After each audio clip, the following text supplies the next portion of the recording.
It's January 2016, Dorado County, California.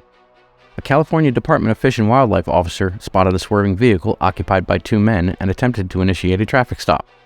It did not go well. After a brief chase, the two men abandoned their vehicle and ran off into the frozen wilderness.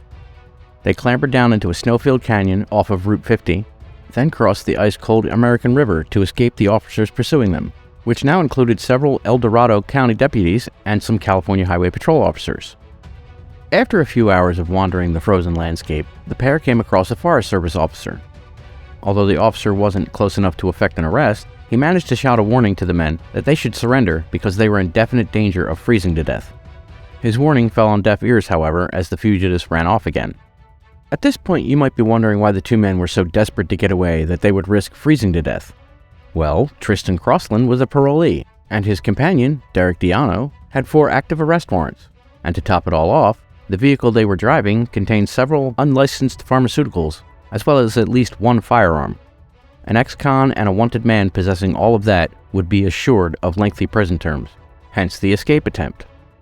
Later that night, just before 9 p.m., a 911 operator received a call from Crossland, who told the operator that the two men were now actually worried about freezing to death and began pleading for a rescue.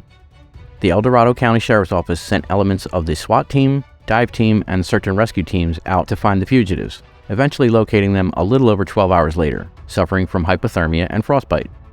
The pair were treated at a local hospital before they were turned over to the Department of Wildlife to face several charges, including evading a peace officer, felons in possession of a firearm, obstruction, and several drug charges. One officer later said he'd never come across two men who were so happy to get into a warm, dry jail cell. The irony of Crossland and Dionno pleading to be rescued by the same law enforcement they ran into the frozen wilderness to escape is not lost on me, and that irony is what makes them part of the chosen few.